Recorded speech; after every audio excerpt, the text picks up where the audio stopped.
Dear students, एक बार फिर से आपका स्वागत है द म्यूटेशन इंस्टीट्यूट में। और हम पढ़ रहे हैं यहाँ पर सॉल्ट। आज का जो सॉल्ट है वो है आपका प्लास्टर ऑफ पेरिस।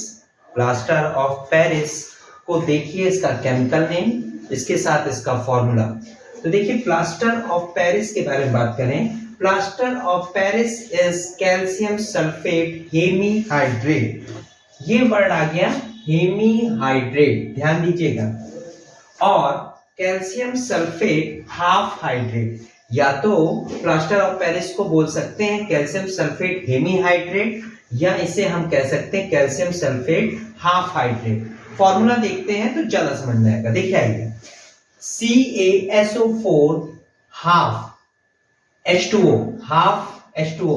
हाइड्रेट का मतलब ही है H2O, और हेमी यानी हाफ। तो हाफ डायरेक्ट हाफ कहिए चाहे हेमी कहिए, टर्म सेम है। तो फॉर्मूला क्या हो गया, कैल्शियम सल्फेट हेमीहाइड्रेट का CaSO4 हाफ H2O। अब यहाँ पे एक बात हमें ये याद रखनी होगी, it was first of all made by heating gypsum which is mainly found in Paris. देखिए वर्ड कहां से पेरिस आ रहा है, मेनली फाउंड इन पेरिस। तो ये जो बनाया जाता है कैल्शियम सल्फेट हेमीहाइड्रेट जिप्सम से। जिप्सम, इस जिप्सम को अगर हम हीट करें, क्या करें, हीट करें, तो हमें क्या मिल जाएगा, कैल्शियम सल्फेट हेमीहाइड्रेट।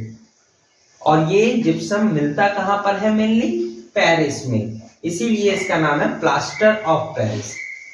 ठीक है, तो आइए देखिए इसको क्या कहते हैं। Plaster of Paris commonly known as POP। POP, P for plaster, O मतलब ऑफ, P फॉर पेरिस। तो plaster of Paris, plaster of Paris commonly known as POP। अब हम देखते हैं यहाँ पर प्रिपरेशन, यानी हम कैल्शियम हेमीहाइड्रेट यानी प्लास्टर ऑफ पेरिस को बनाएंगे कैसे। तो आइए, सबसे इंपॉर्टेंट जैसा बताया गया जिप्सम को हीट करके। तो जिप्सम का फॉर्मूला ये देखिए, CaSO4 0.2H2O, यानी ये क्या है, जिप्सम का फॉर्मूला है CaSO4 0.2H2O। याद रखिए कि जिप्सम को हमें क्या करना है, हीट करना है। हीट करते समय दिमाग में ये रखना होगा कि 100 डिग्री सेंटीग्रेड तक इसे हीट करना होगा। 100 डिग्री सेंटीग्रेड को अगर केल्विन में चेंज करें तो उसकी वैल्यू 373 केल्विन हो जाती है। याद रखिए इस बात को कि किसी भी डिग्री सेंटीग्रेड को अगर आपको केल्विन में कन्वर्ट करना है तो आपको +273 उसमें ऐड कर देना है, और वो वैल्यू केल्विन में चेंज हो जाएगी।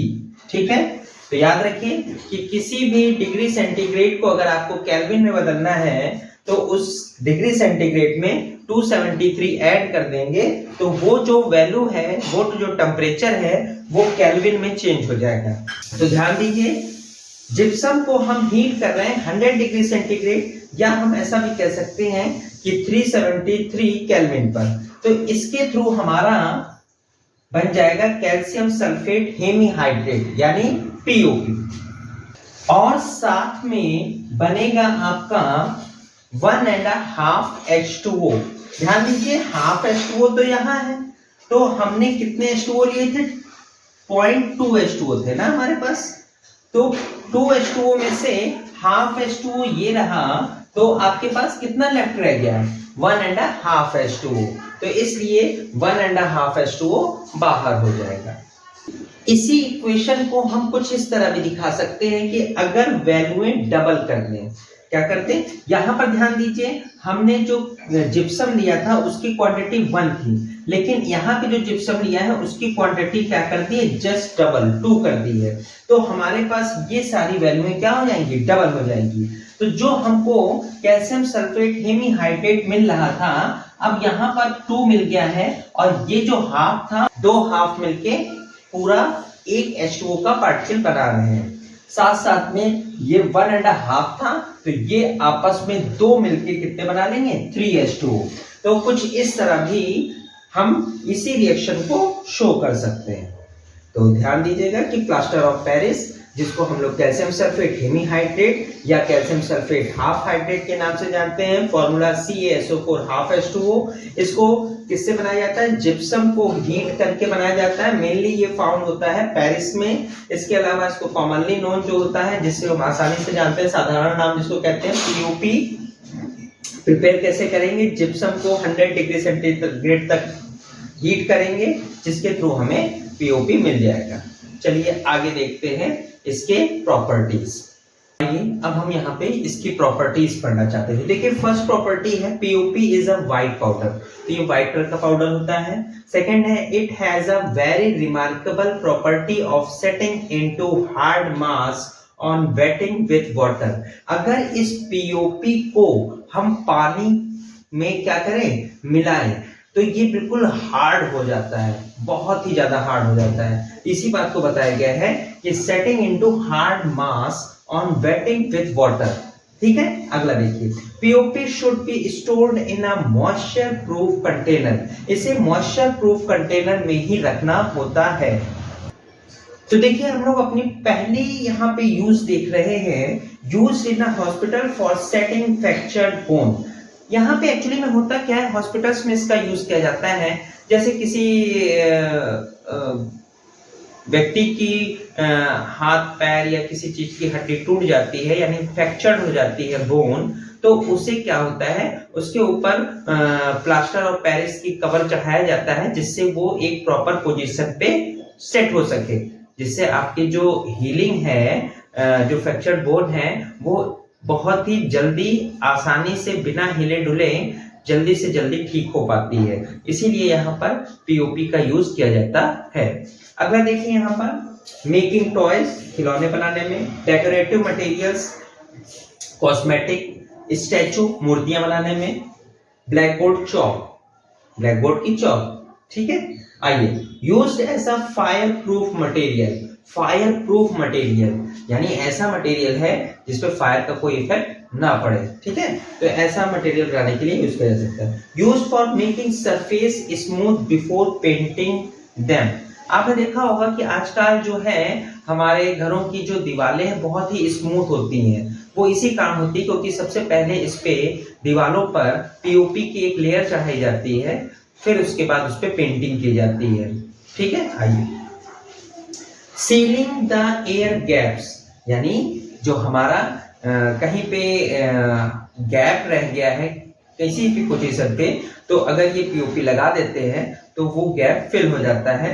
ये अब हम लोग अपने नेक्स्ट टॉपिक की तरफ चलते हैं, देखते हैं हमारा नेक्स्ट टॉपिक। आइए अब हम चलते हैं अपने नेक्स्ट टॉपिक की तरफ, जो है आपका वाटर ऑफ क्रिस्टलाइजेशन। इसको इजी लैंग्वेज में हाइड्रेटेड सॉल्ट भी कहते हैं। तो देखिए सबसे पहले इसकी definition, the water molecules which form part of the structure of a crystal of the salt, यानी किसी भी सॉल्ट के क्रिस्टल में वाटर के मॉलिक्यूल्स प्रेजेंट हैं तो वो क्या होता है, वाटर ऑफ क्रिस्टलाइजेशन यानी हाइड्रेटेड सॉल्ट होता है। तो देखिए यहाँ पे एक और definition, the fixed number of a water molecules present as one formula unit of the salt is called water of crystallization। तो बात वही कही गई है कि किसी भी सॉल्ट के में जो आपका वाटर के क्रिस्टल होंगे तो वो हमारे क्या कहलाएंगे, वाटर ऑफ क्रिस्टलाइजेशन। तो ध्यान दीजिए यहाँ पर इसी को ही हम लोग हाइड्रेटेड सॉल्ट के नाम से जानते हैं, इसीलिए कहा गया है such salts are called hydrated salts। तो एग्जांपल के थ्रू देखते हैं यहाँ पर Na2CO3 0.10 H2O। तो ध्यान दीजिए कि ये जो हमारा सॉल्ट है इसमें 10 मॉलिक्यूल्स ऑफ वाटर मौजूद हैं, तो वाटर के क्रिस्टल यहाँ पर हैं। इसी तरीके अगला देखते हैं, तो CaSO4 ये हमारा सॉल्ट है, इसमें देख रहे हैं 2H2O मौजूद है। अगला देखिए कॉपर सल्फेट, ये आपका कॉपर सल्फेट है लेकिन इसमें 5H2O के मॉलिक्यूल्स आपके मौजूद हैं। इसी तरीके यहाँ पे आयरन सल्फेट जिसमें आपका 7H2O के पार्टिकल मौजूद हैं। तो किसी भी सॉल्ट में अगर वाटर के क्रिस्टल मौजूद हैं तो वो हाइड्रेटेड सॉल्ट कहलाता है। तो देखिए यहाँ पे अगर कुछ ऐसा हो कि किसी भी सॉल्ट में वाटर के क्रिस्टल मौजूद ना हो तो उसे कहते हैं एनहाइड्रस सॉल्ट। तो आइए इसी बात को देखिए, salts without water of crystallization, यानी ऐसे सॉल्ट जो वाटर के क्रिस्टल जिसमें मौजूद ना हो वो क्या कहलाएंगे, आर कॉल्ड एनहाइड्रस सॉल्ट। तो यहाँ पर आपने देखा कि किसी भी सॉल्ट में अगर वाटर के क्रिस्टल मौजूद है तो वो आपके हाइड्रेटेड सॉल्ट, अगर उसके अंदर वाटर के क्रिस्टल मौजूद नहीं है तो एनहाइड्रस सॉल्ट। तो यहाँ से हम अपनी आज की क्लास वाइंड अप करते हैं और यहीं पे आज हमने अपने लेसन नंबर 2 एसिड बेस और सॉल्ट को कंप्लीट कर लिया है। अब हम लोग नेक्स्ट जो बात करेंगे वो हमारा होगा कार्बन एंड इट्स कंपाउंड। इस लेसन की तरफ चलेंगे क्योंकि इस लेसन की डिमांड भी आ रही है। तो आज की क्लास यहीं वाइंड अप करते हैं, लेकिन इससे पहले जाने से आप ये बात भी याद रखिए कि चैनल को लाइक, सब्सक्राइब और कमेंट शेयर करना ना भूलें। सब्सक्राइब करते समय बेल आइकन होगा, इसे प्रेस जरूर करिए जिससे आने वाली वीडियोस की नोटिफिकेशन आप तक मिलती रहे। और आपका सपोर्ट बेहद ही बेहद मेरे लिए जरूरी है, इसलिए मुझे सपोर्ट करते रहिए जिससे मैं आगे और इसी तरीके आपके लिए हेल्पफुल वीडियो बना सकूं। तो चलिए मिलते हैं अपनी नेक्स्ट क्लास में जिसमें हम लोग देखेंगे कार्बन एंड इट्स कंपाउंड। तो okay, bye bye, tata, see you.